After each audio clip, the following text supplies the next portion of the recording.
يثق. انا لما بعمل له مشاريع مستدامه يقدر يتكلم الان اللي في المشاريع اللي بيعملوها بس شفافيه كامله، ولما يحدث مشكله يرجعوا. اليوم بمشيئه الله عز وجل نتكلم عن موضوع هام جدا خاص بالعمل الانساني والخيري، الا وهو استدامه العمل الانساني والخيري. موضوع الاستدامه موضوع اعتقد الكل يطمح اليه، الكل يطمح اليه، لكن الحقيقه في مشاكل وعقبات كثيره تحول بين هذه المؤسسات وبين موضوع الاستدامه. هنطرح مع بعض موضوع ما هي الاستدامه، ما عناصرها، كيف نصل اليها، ثم نتكلم عن العقبات، ثم نتكلم في الاخر عن الحلول، كيف نصل. لان موضوع الاستدامه موضوع هام جدا. للاسف الشديد يا اخوانا كثير من المؤسسات تبدا نشاطها تحاول انها تثبت وجودها على الساحه، ثم للاسف الشديد تخبو. لماذا؟ لان ليس عندهم خطه واضحه لموضوع الاستدامه. وبالتالي مثلا على سبيل المثال الاخ كان يتكلم عن موضوع المؤسسات اللي كانت موجوده في مثلا غزه الكهف او في تركيا. هذه المؤسسات كانت تعدادها تقريبا عدت 3000 مؤسسه. 3000 مؤسسه موجوده تعمل في العمل الخيري. السؤال: اين هي الان؟ اين هي الان؟ ال 3000 دول وصلوا الان الى وقت قريب الى 30 مؤسسه فقط مستمره في العمل. تخيلوا، من 3000 توصل ل 30 فقط هم مستمرين الان في العمل. ليه؟ لماذا كل هذا؟ لانهم كان عندهم فعلا موضوع الاستدامه وخطه واضحه تتكلم عن موضوع الاستدامه ومشوا عليها، واستطاعوا بفضل الله عز وجل الى الان بفضل الله مستمرين ومستمرين بقوه. الموضوع مش موضوع استمرار، ما في كتير من المؤسسات مستمره برضه، بس مستمرين ازاي؟ كيف؟ تجد للاسف الشديد ضعف وولن شديد بين هذه المؤسسات.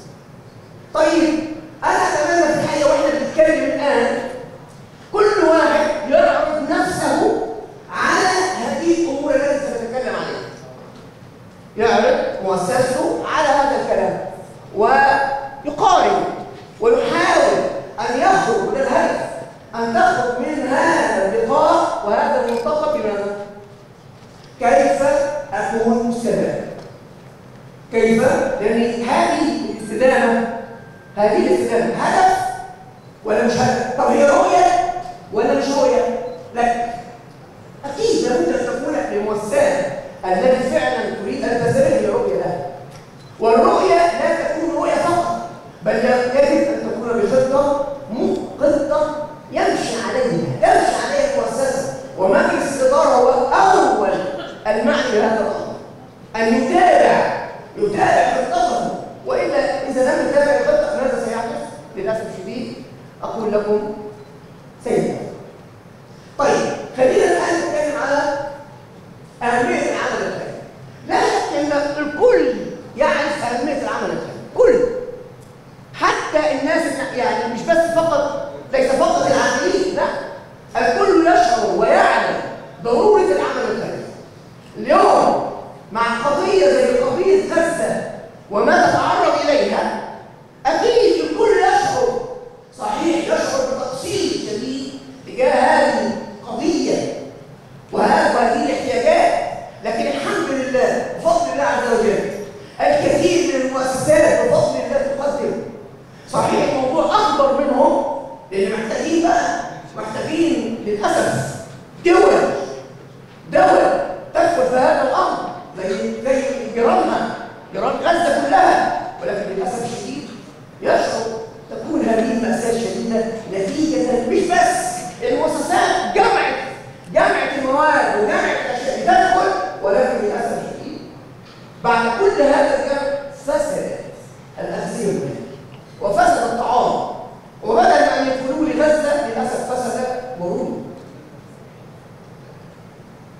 Hasbunallah ve ni'mel vekil. Muhterem kardeşlerim, bu toplandığımız bu toplumda elimizden geldiği kadarıyla Filistin için çalışıyoruz ve emeğimizi göstereceğiz inşallah. İslam aleminin çapında her gördüğümüz şekilde bu Kudüs'e, Filistin'e ne yapmalıyız, ne yapabiliriz, ne elimizden gelir, bunlar boş kalmamak üzere. Yani siz ne yapıyorsunuz dediklerinde biz buradayız işte. Efendim Kudüs'e biz çalışıyoruz. Kudüs'e bunu gösteriyoruz. Biz buradayız. Biz bu işin içindeyiz. Biz çalışıyoruz.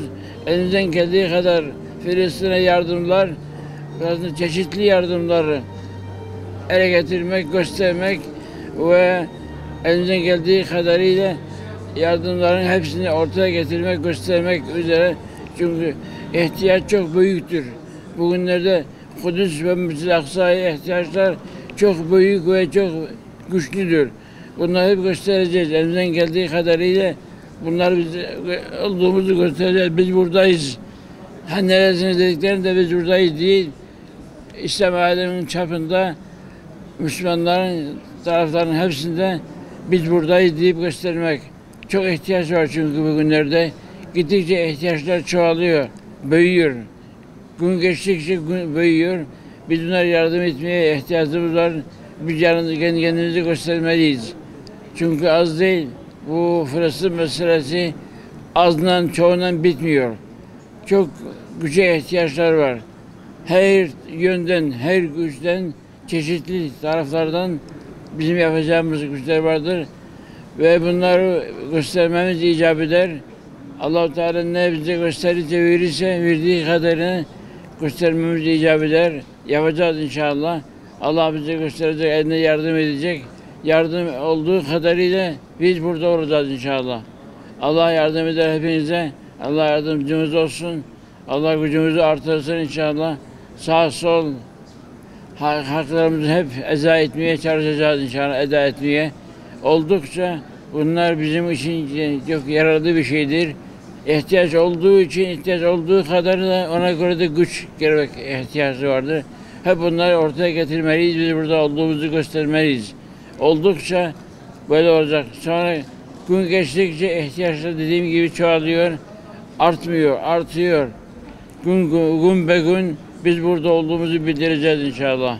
Allah hepimize yardım eder inşallah. Bu kurul toplum ihtiyaçları insanları her taraftan gözünü gösteriyor, yüzünü gösteriyor, biz buradayız diye. Biz de onu yapmaya ihtiyacımız vardır. Vaktimiz oldukça elimizden geldiği kadar maddi olsun, manevi olsun bu yardımları yerine getirmeye çalışacağız ve çalışıyoruz inşallah.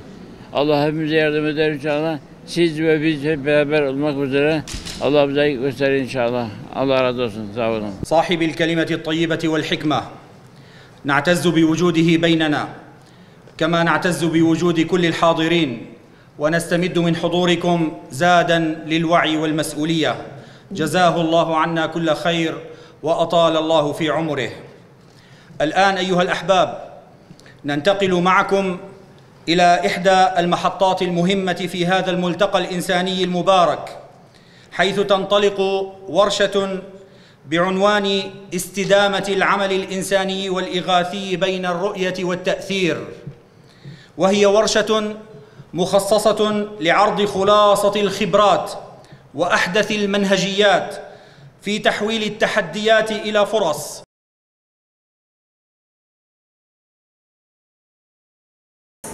شفافية كاملة، ولما يحدث مشكلة يرجعوا